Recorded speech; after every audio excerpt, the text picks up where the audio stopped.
some people in marginalized community really feel like these things are not for us, and nothing really out there, things that are out there that they have to exploit us, maybe for some good photos or something. But you see, us, we are coming, and our key thing is impact. So we are very intentional in terms of our communication, and also in terms of trying to address these underlying psychosocial issues as we make our communications. How do you really surely like now confirm that this person surely needs help? Because you have checked their CV, everything, the idea that they have fits into these core areas that TAGDev is addressing climate smart. How do you now know that I cannot be able to pay for my, let's say, school fee or something? Yes. So like you see, the name is TAGDev 2.0. We've been existing for the past 7 years. And you work with this is our second phase. 12 universities across Africa. Yes, this is our second phase of implementation.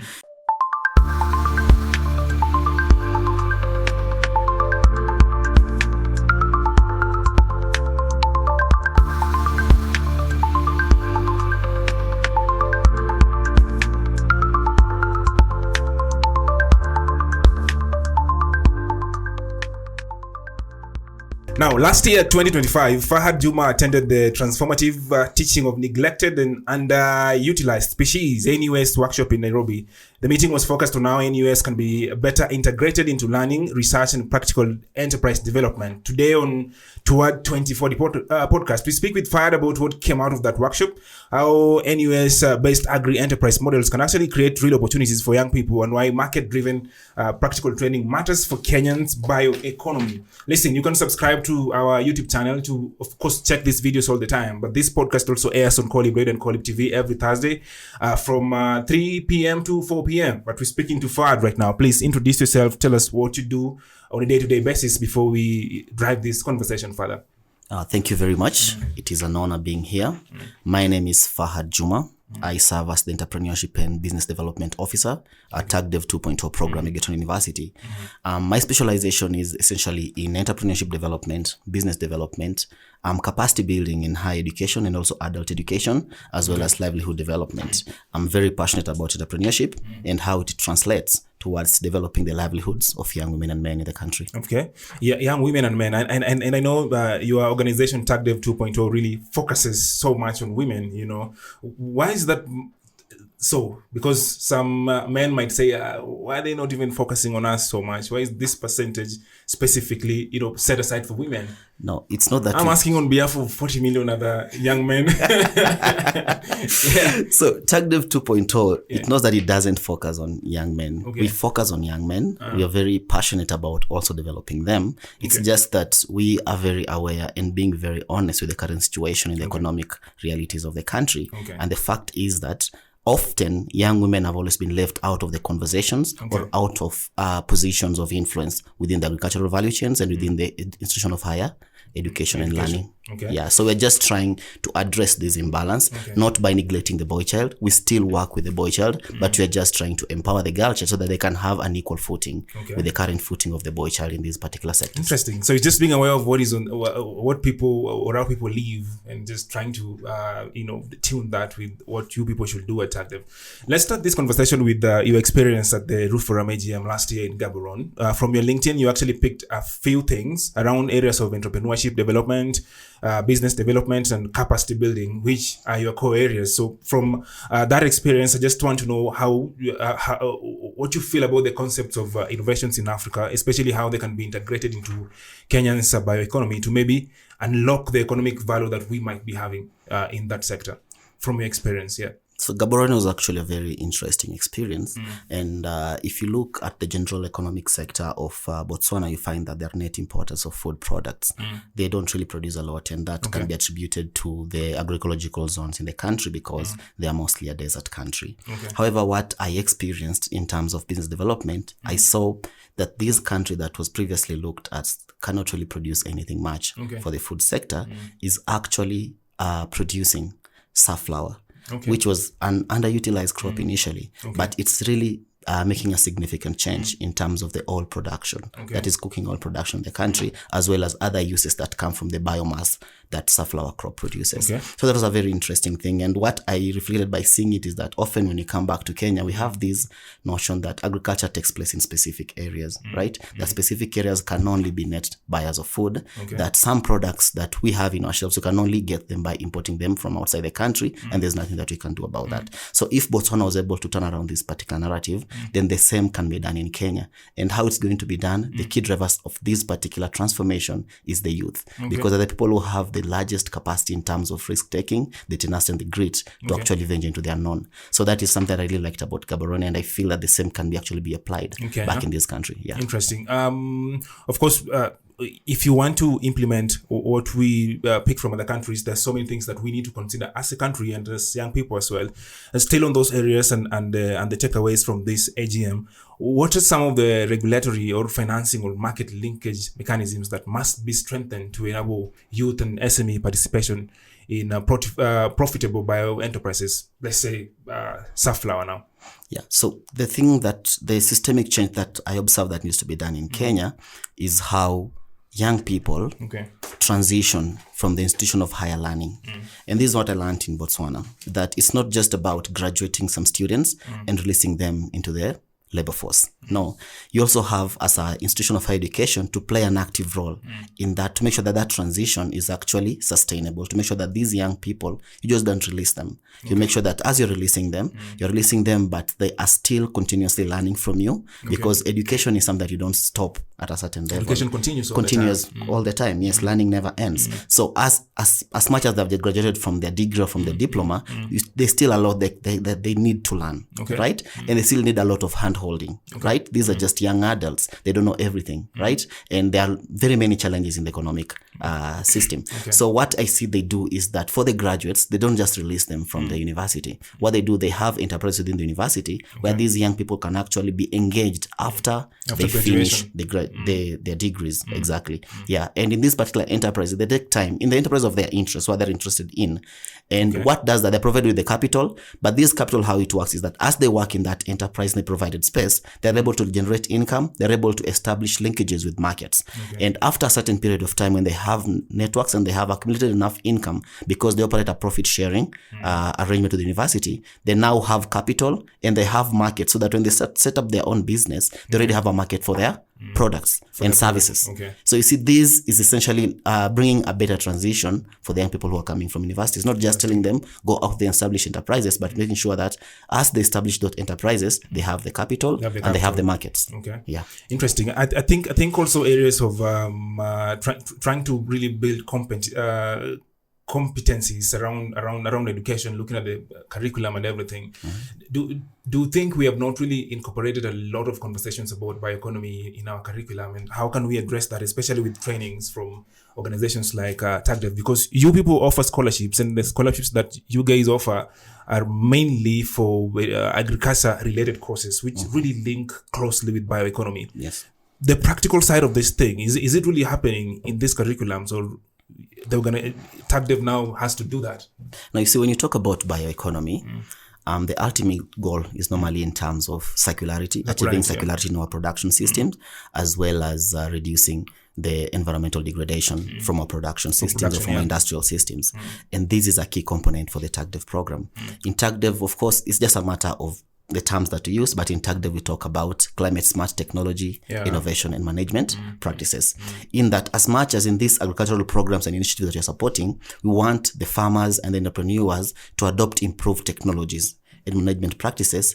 These particular technologies should be climate smart, should not be degrading the environment, should be improving it, or should be not be affecting the sinks that exist within our ecological resources. Yeah. Interesting. It's one of the TAGDev 2.0 expected outcomes. Yes. The second one, climate smart technologies. Yes, we want what we're looking at it at this particular way. It's more than just about training farmers and training enterprises. We want them to actually uptake these climate smart teams in their production systems. So in your role at the moment so far, what kind of programs do you people support, or some of them that already are existing that maybe you can talk about? We have a lot of programs that we're supporting currently, targeting different classes of beneficiaries. When it comes to youth, the programs that we have is aligned to the outcome that we expect at the end of the 10-year program. For sure. So the ultimate goal that we want for youth is we want to see the youth in the country transition to what we call dignified and fulfilling employment. So all the programs that we are doing are structured to contribute towards this. So how do you achieve this? We have programs targeting the different classes of youth. This time, TAGDev is not only working with youth within the university ecosystem, but also actually working more within the communities around the universities. We're not only working in Nakuru County, where Egerton University is, we are now targeting countrywide. And we've also expanded our consortium. So in TAGDev 1, Egerton was mostly working alone in achieving this, but right now we have expanded our consortium through the ASEC projects. So in this particular consortium is when we are implementing these particular initiatives. For example, for the youth who are in universities and in TVETs and in colleges, we have what we call job readiness programs, because and as many employers will attest, the decision of leaving person A and going to person B does not only boil down to the competencies and the skills that they present. Sometimes it's a matter of the skills demonstrated in applying and in the interview for that particular job. And we have had these experiences from some of our partners, even for some of these programs that you have seen with export of labor outside the country. We've had some people being turned down, not because that they are not competent enough, but because of how they went across the application process. They never had proper CVs. They never had proper motivation letters. They lacked some of the necessary documents. They never certified some of the documents. They are missing some of the necessary documents, right? So as we try to create more spaces for employment, it is good that we address these low-hanging fruit first to make sure that, yes, we want these young people to transition to one's jobs, but they have the requisite skills in accessing and applying and searching for those jobs. Exactly. Interesting. So that's why we are doing that within universities and TVET institutions. So we normally offer skilling in terms of CV writing, personal mastery, in terms of networking, in terms of job searching, in terms of even things like setting up LinkedIn profiles, because the job search. How does a good LinkedIn profile look like, really? A good LinkedIn profile. How does it look like? A good LinkedIn. Because everybody is very serious on LinkedIn. Everybody is achieving something every single day. Yeah, you normally have LinkedIn warriors nowadays, where everything is inspirational and everything is a big step. What does a good profile looks like? For me, a good LinkedIn profile communicates impact. Because I'm on your profile right now. Yeah. Maybe I can read for you guys. Entrepreneurship ecosystem builder, business development, livelihood development, capacity building in adult and higher education. Those are the key words on your profile. Yes. So those, like I said, there are certain things that a good LinkedIn profile should communicate. First things first is, why are you on LinkedIn? You're LinkedIn to expound your professional network or to access professional opportunities. Therefore, it should be very clear to somebody who wants to engage with you of your capabilities, your competencies, and your areas of specialization. That should come out very clearly. Some young people might have this tendency to try to show that they are good in everything in the LinkedIn profile. That is not very good. It has to be very specific. What if I want to engage Koyo just from a LinkedIn page and I want something to do with me? I should know what he does, because I'm looking for a specialist on LinkedIn, not a generalist. So that should come out very clearly, what you do. And second, impact should come out very clearly. Wherever you are communicating on LinkedIn, impact should come out very clearly. Because when I want to engage somebody, I want them to assist me in achieving a certain goal. So it's not just about the activities you are doing, but what impact are you achieving in that? Because I'll want to engage somebody that can help me drive a certain objective for my organization. And once I see that in you, be it in terms of driving sales, be it in terms of generating leads, I want to see that impact in the activities you are doing. So it's not just about having very long posts. It's also about showing the results that you are generating. That should come out clearly on your LinkedIn page. 1 month ago, I think still on the, I think this was day 3 at the 21st True Forum pre-AGM in Gaborone, Botswana. You said that, of course, I'm just quoting him right now. I'm honored to be part of a high level co-creation core team working to lay the foundation for the next generation engineering academic programs. Our focus is to align curricula with real industry trends, behaviors, and needs. It's a very long post with an ultimate clear goal to design graduate programs that actually move beyond classroom setups to look at how technology works and everything. So from this as well, I think the question now will be, how can now next generation engineering programs be designed as competency-based curricula that equip graduates with skills, including this technology transfers and all of that, and also still looking at green enterprise growth now? Yeah. So in that particular initiative that we are undertaking as well, we are trying to reevaluate what is the purpose of a university degree. Yeah. What is the purpose of a university degree? I've been asking myself that for you see, what is the purpose of a university degree? Because you'll see in Kenya recently, we have had this trend where we have some people who have qualified to go to the university, but they're turning it down to go to the TVET institution. There's a kid who is training right now who is saying he doesn't want to go to school. He has opened businesses and exactly. all of that. So what is the purpose of that degree? And why does the university exist? Which came first, the university or the industry? What serves what? So essentially speaking, from my own point of view and from many people's points of view, the university exists to be serving the needs of the economy. Yeah. Interesting. Both global and locally, right? The university is supposed to be bringing up solutions to address the problems that are facing the industry, and also to bring innovations into the industry and take the industry forward. That's essentially what you're supposed to be doing, not churning out. Is that a university or any learning institutions? That's what it's supposed to be doing. Essentially, bettering the current industrial setup, right? Because we have very many problems in the industry, right? Be it from production to manufacturing to transportation, very many challenges, right? The university is supposed to be assisting the industry in addressing these particular challenges. And apart from that, it's also supposed to be taking us the next step forward. We're talking about AI. What is the next development? What comes after AI, right? Where is that supposed to come from? Because the greatest minds are always found in the universities and TVETs, right? The people, the dons who are leading those are the greatest minds in the country. That's how it is set up, right? But we've had a case coming up of where it has become sort of just like we are churning out people who don't even value the degrees that they've taken 5 years to study themselves. They don't see the value in it. Why do you think people don't value the degrees?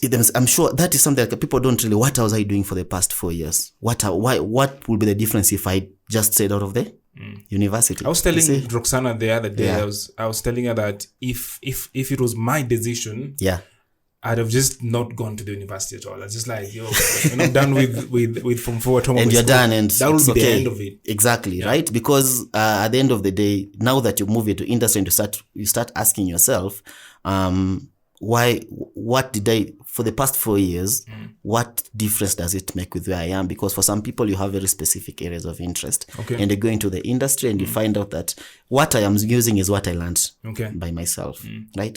But now here are the realities, right? One, the university does not train for a specific industry, right? It's not the powers of the university to address every single challenge directly. That's not the role of the university. The core mandate that we have is in terms of education and research, and we're going to do that independently, and that is our core mandate in terms of education, right? And we're going to do that because education plays a more important role than solving a specific challenge, But as we do that, we should now ask ourselves that yes, this is our core mandate that we want to do, right? We are educating the masses because that degree or that diploma serves you more than just that certificate that you get at the end. Here's where you establish the networks. Here's where you build those soft skills within the university setup. You basically mature into an adult within the higher education. Exactly. That you meet at the university. You basically grow into who you are during the university section. So it's more than that. But other than that, conducting our education mandate, right? It's about the case. We are going to do that, right? And we do that exemplary within the Kenyan context, right? But what about this problem that exists that at the same time? And also, what about the changing trends within the learner? You see, people now are looking at education differently. Like you said, people are asking, why should I come to the university? Right? So we cannot ignore these particular voices, questions as that well. Are rising every day. The possible solution is this: instead of just having degrees aimed or academic programs where the solution at the end of the day we are giving you the paper, what if we have an academic program where the end product, apart from that paper, is an actual tangible solution that can be applied immediately in the industry? So now that is now the new, the proposed design you're having for the engineering and design degree. So that if it is in terms of media, for example, we have very many challenges in the media industry, in terms of... And no clients nowadays in the media. Exactly, yeah. So it can be a gap in terms of a process or a gap in terms of an equipment or something like that. For sure. What if a result of you undertaking that media program is that you're coming out with that improved process or improved technology? Could be improved microphone. Exactly. Could be having only one microphone here and it just captures everything. Exactly. And that is immediately uptaken into the industry. Okay. That's what you're trying now to think. Because that is what is being done in the West currently. And we have to keep up with the global trends. So that actually brings in, of course, the whole aspect of future ready skills. Just trying to solve something every day. Yeah. While preparing for this interview, one of the articles that I read was about South Africa, and now they are the country that is leading in practicing the bioeconomy in Africa right now. And this is because they're the only nation to implement a government-led national bioeconomy strategy. And Namibia is there. They launched theirs in 2024. In May, Ghana is in the process. Uganda, Kenya, and Rwanda are being termed as just ready. We're just ready, but nothing is happening yet. Yeah. What do you think we should do to really move from being ready to now to the levels of South Africa maybe or Botswana maybe? Yeah. So first of all, I think it's always very good to give credit to its due. Yeah. When it comes to the bioeconomy, Kenyans, we are actually a step ahead of many African countries. But why are we not having a national framework? Yeah, exactly. And what I'm saying that is because, you see, when it comes to bioeconomy, look at the Kenyan industry, for example. Yeah. When you look at in terms of uptake of biogas production, Kenya is quite ahead. Interesting. We have really adopted that, right? When it comes to the sugar industry, of course, not as much. It has not been guided by a national decree or something or a framework, but most sugar industries are producing power from their bio-waste. The ones in my area, they do that, right? And so, yes, we might not have that particular framework in place, but I think we are now better positioned to have that framework with the experience that we have, because we already have a feeling of what can actually work. What do you think is the hold-up? What do you think is the hold-up? Because, yes, we are now ready. Yes, we have these things going on. Yeah. What do you think is the hold-up? Why don't we have this framework now? A policy formulation is not always a one-off thing, right? Policy formulation takes time because when it comes to developing policies, we always have to ask ourselves, do we need this policy in the first place? Yes, we do. We need to have that. In this case, we do. In the first place. Yes, exactly. I'm saying we do, right? But before you establish that need, it doesn't come, you don't realize overnight that we have this need. Okay. You know, it comes in terms of assessing your own internal capacity gaps or challenges that you're facing that this policy could address, as well as alignment with global international trends or standards, right? So sometimes policy development comes from internal aspects within the country or from external standards and policy. For example, if you're going to adopt a new emission standards, then that will guide how the local policy formulation will shape. So of course we have been doing this for quite a while, and we have been in the bioeconomy space for quite some time, but now that it's being very apparent that the bioeconomy space can serve more in terms of job creation, in terms of income generation, then it's very clear that we might need a framework in place to guide how we're going to approach that particular sector. Because now the need is more, it's very more apparent, And you see, when you talk, bioeconomy cuts across different disciplines, right? From biotechnology to agriculture to animal science, it cuts across different disciplines. So going beyond just the national framework in terms of how to valorize the particular process, you also look at now how do you approach now the bioeconomy education because you see it cuts across different disciplines. That policy formulation comes from needs.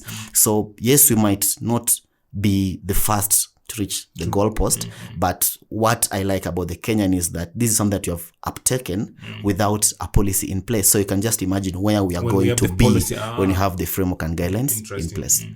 The whole conversation we were having before the interview about the journey and the exactly. So we are going to really achieve a lot now that we have guidelines to guide this thing, how this is going to move forward. TAGDev 2.0 is actually supporting the creation of around 75 innovative startups, and these are targeting agri-food sector challenges. How do these ventures introduce, of course, sustainable solutions? And I also want you to at least mention some of these ventures those ones that you are most proud of as TAGDev among these 75? This is just a goal that is there that is still being worked on. Yes. So yes, that is one of our deliverables. At the end of the program, we are supposed to have... at the end of the program? Not at the end of 4 years, actually, because TAGDev 2.0 is being implemented. There is an implementation wing called the ASEC project, which is being implemented in 4-year phases. So TAGDev 2.0 is for 10 years, but we have ASEC project that's being taken every 4 years. So that 75 startup target is for 4 years. After that, we will have other startups, other targets are going to work on. Yeah. So for the 75 startups, how it aligns towards the bioeconomy and sustainability, it's a matter of intentionality, right? Like you said, as TAGDev, we have those core guiding outcomes that we want to achieve in terms of inclusion, in terms of sustainability, in terms of job creation, in terms of farmer engagement. So in every single activity or deliverable we have, these are things that we have to achieve. For example, you asked me about young women, right? In every single beneficiary or participant from the TAGDev 2.0 program, when you look at the final list of the participants, 70% have to be female. And I think it's you see, I like the way you people do it, because most people just say we want inclusion, but if you look at whatever is going on. Yes, exactly. So for us, like I said, 70% have to be female, right? 25% have to be refugees or displaced persons. 70% is women. Yeah. And then 25% have to be refugees or displaced persons. 10% have to be differently abled persons. You see, that's for inclusion. There's no negotiation on that. We have to do that. Where do when it the comes rest to of the population now fit then? They're part of the population. They're part of the population. And when it comes to as matters sustainability, the underlying goal is climate smart technology innovation and management practices. Any single topic we are working with on the farmers, any single innovation you are working on, it has to fall under that particular categorization, right? When you're talking about job creation, every single enterprise or partner we are engaging has to be guided towards, we have to ask ourselves, from this engagement you are doing, how many jobs are we going to create? So that's how that comes to the innovations, that even as much as you're going to the incubation process, as part of the selection criteria we have to of the startups is, one, how is this startup able to address going to create jobs, right? Is this startup going to help us engage more farmers?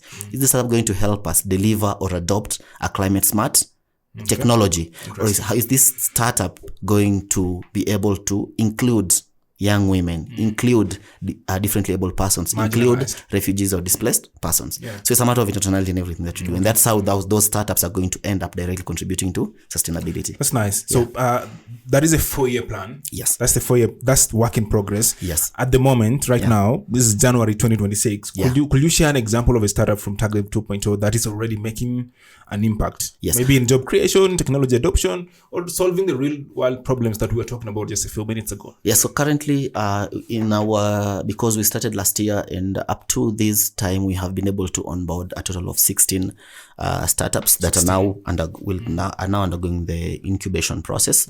And all of them are doing great things. Like I said, from the selection, we looked at how they're going to address this, but maybe I'll just point to a few. For example, we have Cincy Agriculture. They're already on the ground engaging farmers. And Cincy Research, you've heard of it, they're part of our incubation hub. They're already on the ground. They're already facilitating farmers to adopt IoTs in their production. I actually attended their launch last year somewhere. Nancy and Githumbi and Kevin. You see, they're already on the ground. They're already doing that. We also have Smart Agri, who is a biotechnology farm, basically trying to push for adoption of clean seed and certified seed in the potato sector, because potato sector we only have only around 2% of producers use certified and clean seed. The rest use farmer saved seed or locally marketed seed that is produced but not clearly certified, not free, cannot prove that this is free of disease. But they're trying to address that particular gap in the potato sector, and they're working all the way from tissue culture So that's how innovative they are. That's already something. All within the university setup. Okay. Yeah. That's good. That's good. I think the another issue surely has always been how to get these people, how to really communicate this message, how to really get to even get the marginalized people from different backgrounds and all of that. I really want to know how. I know you're not from communications, TAGDev, but there's a way you put out this message. If there's a scholarship, if there's a training, if there's calling for startups and all of that, how is this done? Especially now that it has to get to people who are in different places. How do we confirm that these people are surely underrepresented? Because I might just say to answer that question, I'll start by what you've said. I'm not from communications, but how we approach this is that. Every single person in the organization is a representative of the organization at all times, at all venues. Anywhere, That is how the message has to come across. We have to be communicating a similar message. Because all of us have our specific spaces where we have influence, where we have a space to be able to air out whatever we want to say. So it is the responsibility of every single person in the organization. That's how we have organized our communication. Every single person, every single communication that we make, both from the individual platforms or our collective platforms. It should be about communicating what the program wants to do, what the program has achieved. Right? So that's something that has really helped us in terms of getting this message out there.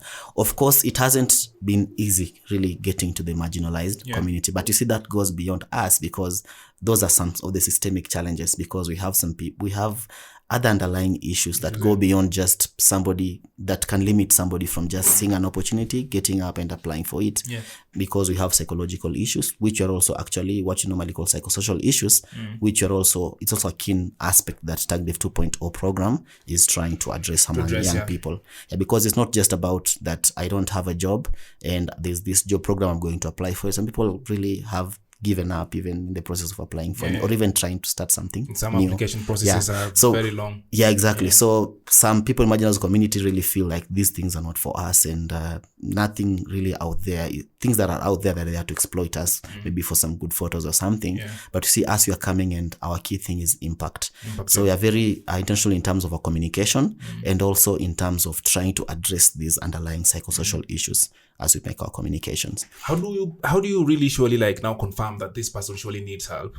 Because you have checked their CV, everything, the idea that they have fits into these core areas that TAGDev is addressing climate smart.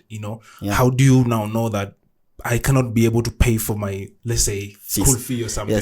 So you see, the name is TAGDev 2.0. We've been existing for the past 7 years. And you work with this is our second phase. 12 universities across Africa. Yes, this is our second phase of implementation. And in every single initiative that we have, it's not about application and enrollment. It's about application, validation, and then enrollment. Let's talk about the validation. I think validation there now is that's where the news is. Yes, we do validation because we have limited opportunities, especially for marginalized groups and for young people. So we always want to make sure that whatever opportunity we have is going to the truly deserving persons. Of course, we as a program will wish to accommodate as many people as possible, but resources are always limited. So in order to make sure that the most deserving person gets this particular opportunity in terms of scholarship, we have a free, fair, and a transparent application process. By the way, they call for the 2026-2027 academic year scholarships have been opened. If you visit the TAGDev socials and website, you're able to see the academic programs that are available. And this is available not only for Egerton. This is because we have two levels of scholarships. The first level is for those who are joining our graduate programs, that are degree programs, and we have the second level for those who are joining master's programs. And again, just like I said, in terms of inclusivity, we want representation from all groups. We want young girls to apply to come to the university.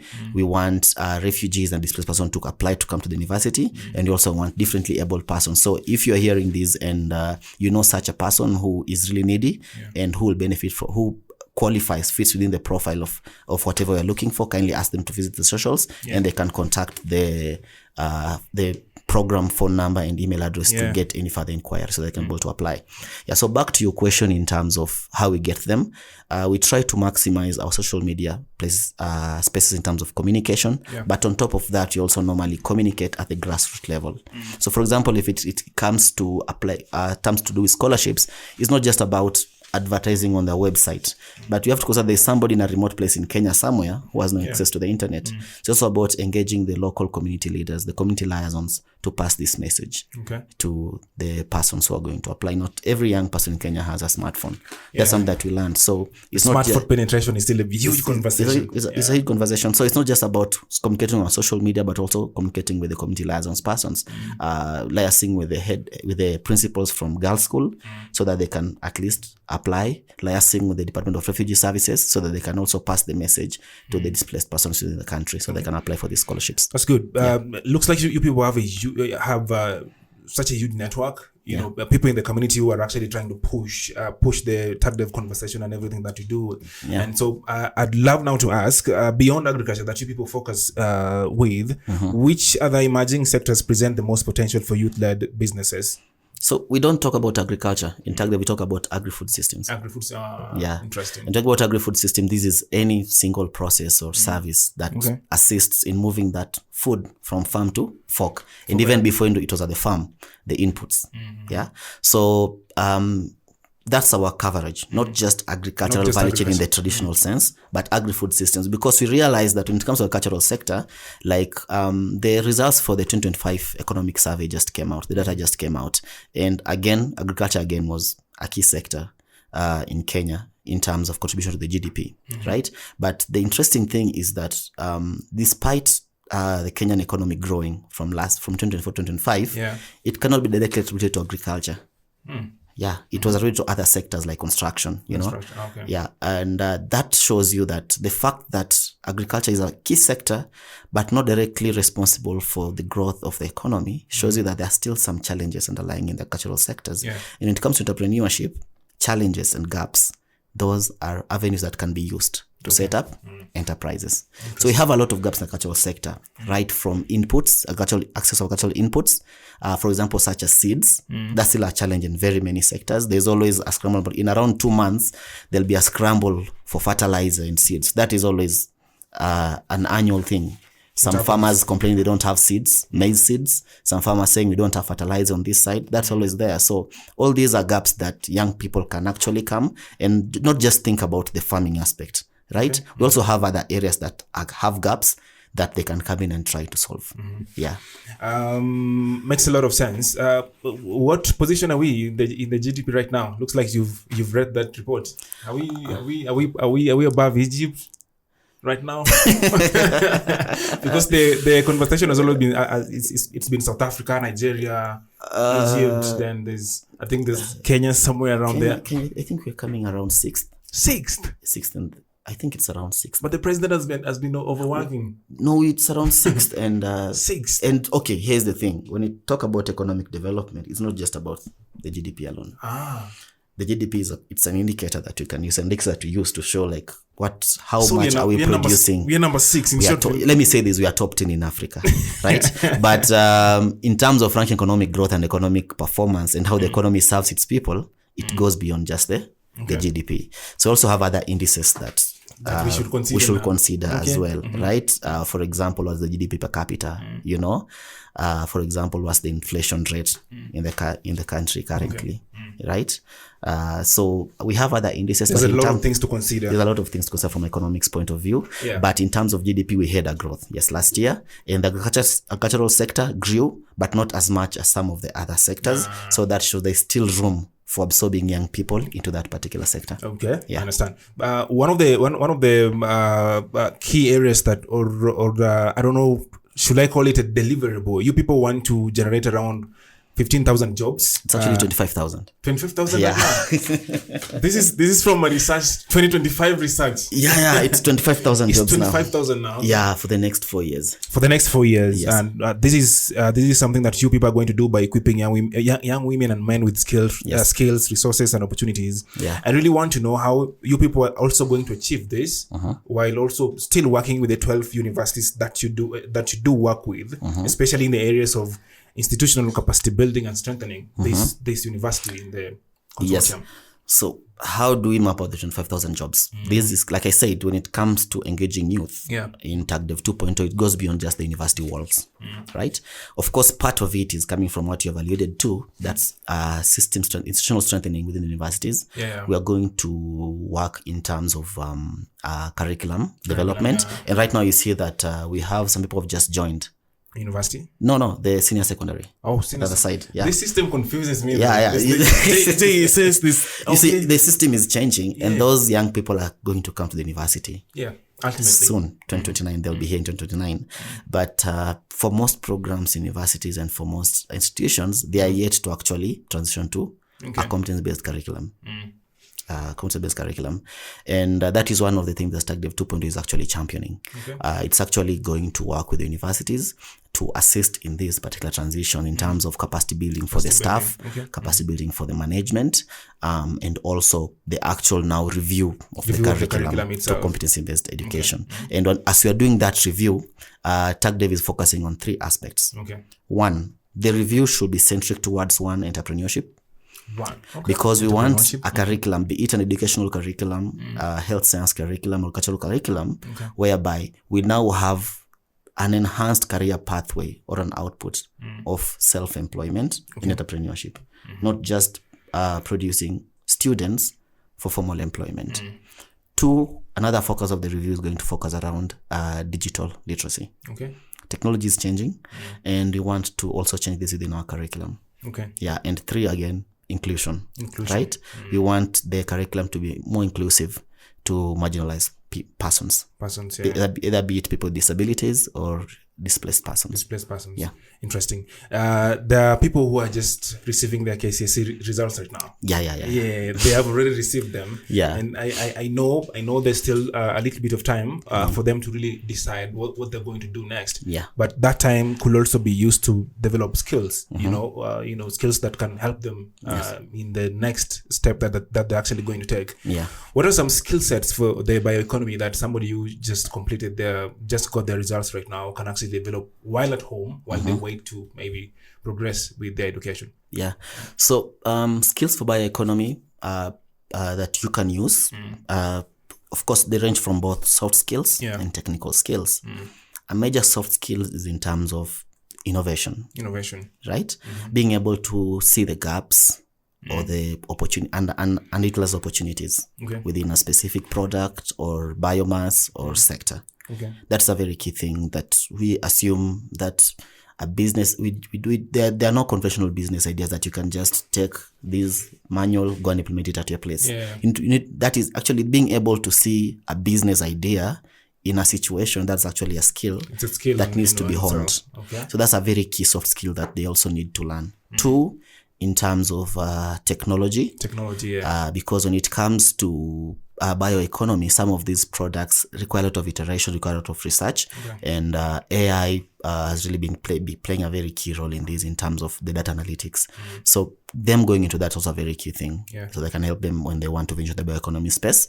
Then, of course, we have now the technical skills they need to know in terms of now they're physically handling these particular biomass products and converting them into other products. Interesting. Before we finish this, I saw you as part of when we did the National Research Festival last year. You on the panel, and it was very, very interesting to see how passionately you speak about agriculture and the agri sector, the entire value chain and all of that. This is the thing that you always wanted to do since you were young, or the goalpost actually moved somewhere. No, this was it for you, like. Business was always it for me. Business was always it for me, but just with the same narrative of many young people in Kenya, they grew around agricultural communities, right? And for me, from where I grew up and the education that I went through, I was able to physically see with my own eyes how agriculture can translate to more than just that produce at the end of the season, how it translates to jobs, how it translates to other alternative sectors, like converting byproducts to ethanol and serving a whole new sector, converting byproducts to energy, now serving the energy sector, and the income that can come from the same as well. So for me, I remember when I was in high school, I remember we used to do this pre-selection of courses. Was it in Form 3? I'm not sure. I don't know. You were selected in Form 3? Yes, we were selected in Form 3 where the school I went through. You had to do, at Form 3, before you go to Form 4, you need to be able to have those, was it 4 courses? Or 4 universities? I don't remember very well. I'm not sure. Because you select the first choice, the second choice, third, then then the last one, everybody used to put education. That plan B was always education for most people. So I remember for me, during that stage, when people were making that selection, I told the careers officer, put for me agricultural economics. Like, what is that? Tell them, don't worry, just put for me agricultural economics. That is my fallback. In case everything if things happen the way they'll happen, I want to fall back to agricultural economics. But for me, it has always been entrepreneurship and economics. And the journey to where I am right now started when I came to university. Again, like I said, it has always been business and economics for me, and with a special interest in agricultural economics because I came from an agricultural community. So I understand the impact that agriculture can actually have in terms of economic development. Because where I came from, some of the roads that were being paved were being done by agricultural companies. The scholarships that are being offered by the foundations, there were agricultural companies doing that. The hospitals that were being built with funds from agricultural communities. So that's what I really liked about agriculture too, because I saw the potential that it has. It's not just about farming alone. It has huge potential in agriculture.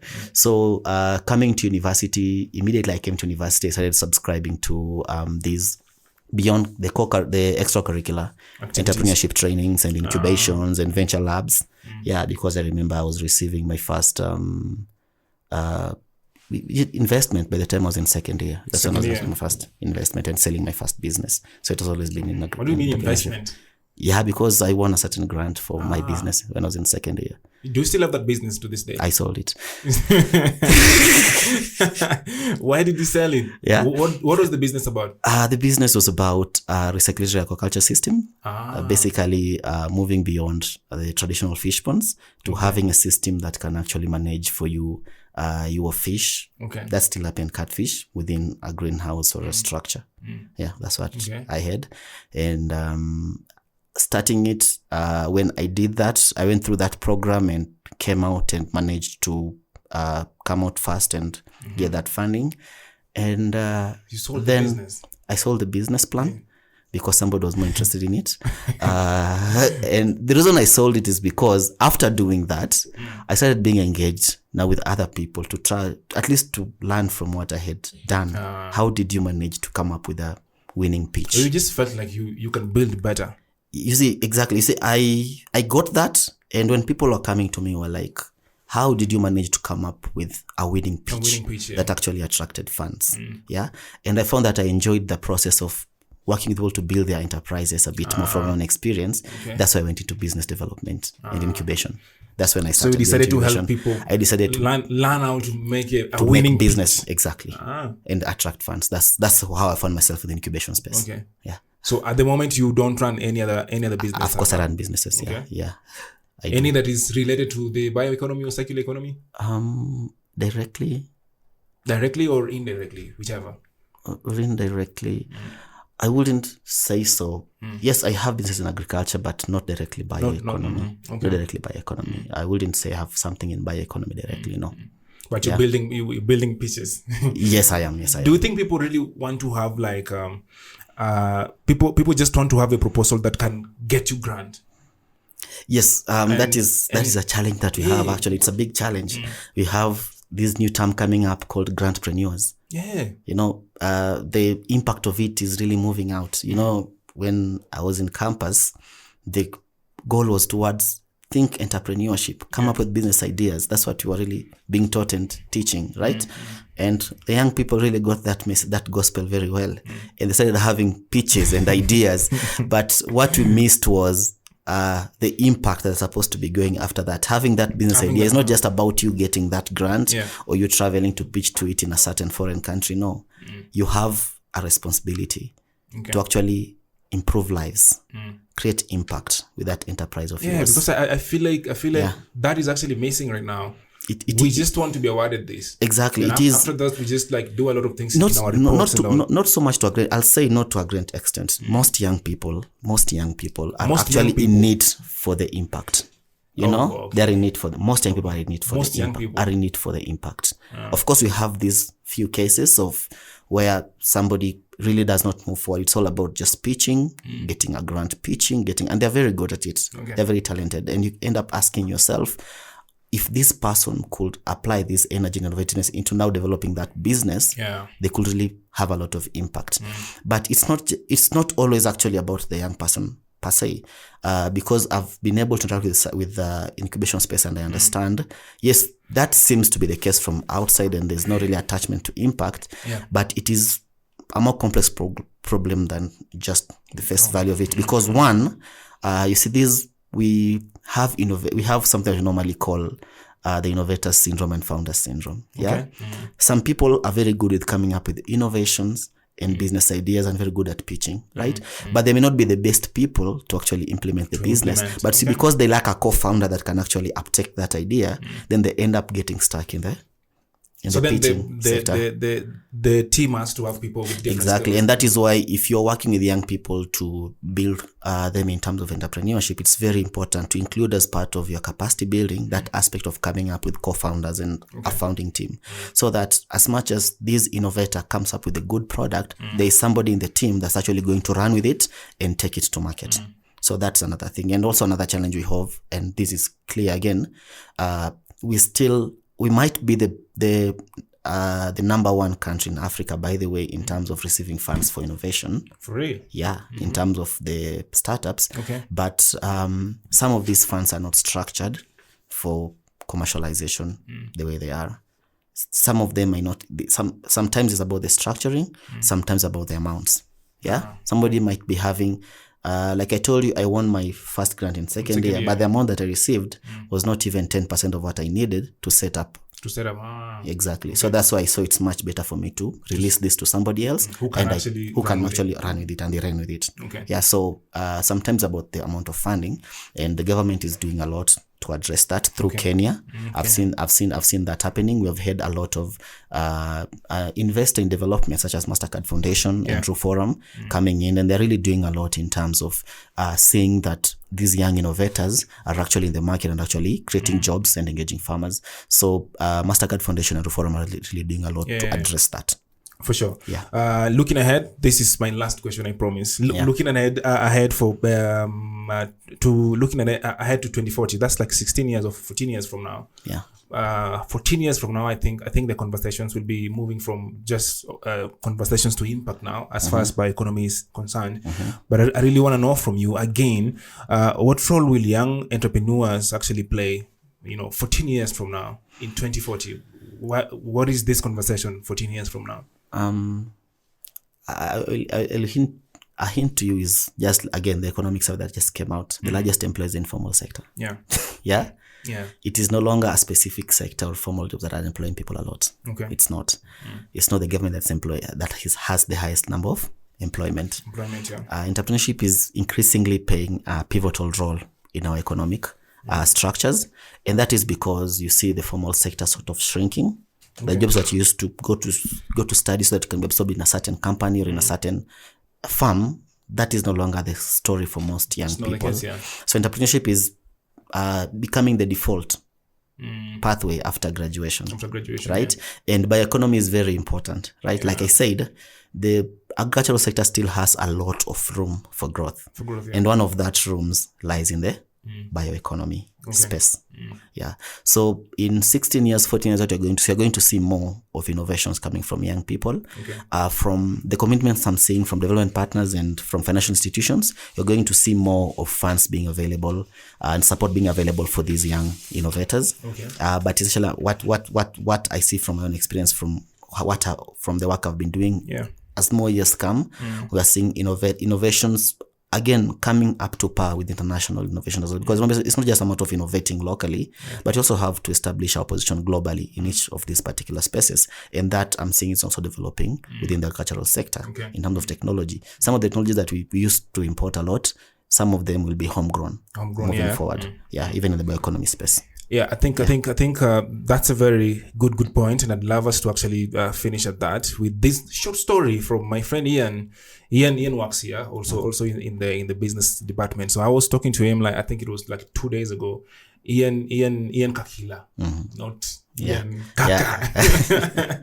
So Ian found me writing an article, and then he wanted to change the heading. It was about, I think the article was CoELIB, long journey to continental innovation, and then another heading was the problem with these startups that we have is not even the funding, it's the connection to different environments and all of that. And then Ian, the moment he saw that, he said, no, the problem is the context. That most startups, most ideas that we have, we really want to address problems that are not related to Africans. I have a company or a startup, but I'm addressing something that is not even concerning a local young man here, and that actually stuck me. I'm like, okay, that's actually, I didn't tell him that it's a good point. I just said, okay, cool. We will think about it. So I think that story right there can actually summarize everything. Yes, it is because like you told me, you felt like there's that lack of impact in the startups. That's your opinion, right? That's my opinion. And I said, yes, looking at that, you might be feeling like the innovators are not really in it for doing much impact, right? And like I said, we have underlying conditions that might limit them from doing that. We have many underlying. I've told you just one is in terms of the structured funding to move them from idea to commercialization. That is one of it. But what you've just said is another challenge that we have, right? In that we are innovating for the sake of innovation, not for the sake of addressing a real market problem. Local realities. Exactly. Okay. Because the key thing, and this goes to young people, if you want to go into the bioeconomy space, especially for the bioeconomy space, right? Or the technology space, you have to ask yourself, who is going to pay for whatever I am innovating? Okay. Who is going to buy my services? You know? Who is going to go out of their way to change their supplier from whoever they've been working to me? Okay. If you don't have the answer to that, then there's nobody who's going to really buy. You might invest in the most expensive technology or in the latest technology, but the reality will be like the market does not really exist. It's not there. And you feel like the market is not consuming it's not consuming your product. The market is not mature enough, or there was a problem with the consumerization. No, it's just simply because you're not addressing a real market needs. And that comes down to the very big start process of innovation. When you innovate, you normally ideate according to actual needs and wants of the market. Okay. So that's how it's structured. So if you want to go into the biospace or any other space in the agricultural sector, just ask yourself from the end, who is going to buy these products? Who is out there who is actually, whatever situation they are in right now, this solution is going to elevate their suffering in terms of implementing the activities or accessing additional opportunities as well. So there's somebody out there who is in a pain point without that product or service. So that when you bring it forward, there's somebody who's very willing to take it and pay for it. That is very important. That young people should consider. Thank you so much for taking your time to share your insights. Yeah. He has a lot of content. You should love him on again. So I think before we finish, I need you to talk to us again a little bit about the scholarships. You just said that they're open again. Yes. Share that again. Look into that camera and tell us how we can apply. Yes. So TAGDev 2.0 program in Agricultural University is currently initiating the process of the scholarship call for the academic year 2026-2027 in Agricultural University. We have several programs that are going to be offered. The application process, like I assured you, is normally free and fair.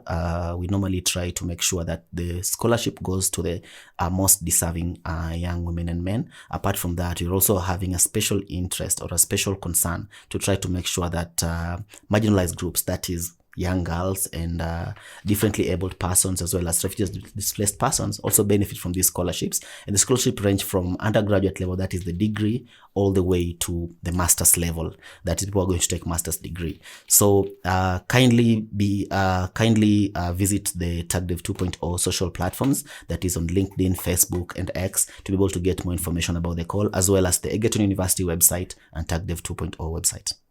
Yes, that's it. Thank you so much for watching. Thank you so much for listening. This podcast airs every Thursday from 3 to 4 p.m. on CoELIB Radio. and on CoELIB TV. But you can always check these videos anytime on our YouTube channel, BioKE. So ensure you do subscribe. Remember, the National Bioeconomy Education and Policy Framework in Kenya, BioKE project, is actually just aiming to contribute to the development of an enabling education environment by actually strengthening capacity in training and research to drive investment in Kenyan's bioeconomy sector. And if you are going to take anything from this conversation, then please take the last story that we just shared about looking at who you actually building your startup for. Because I honestly believe that things don't actually go wrong. Things do start wrong though. So you have to really go back to the very beginning and see what you're actually meaning to achieve with everything that you're building. My name is CoELIB. See you next time on this amazing journey toward 2040. And please reevaluate your contribution towards a more sustainable bioeconomy and think about what your role in that will actually be. Cheers.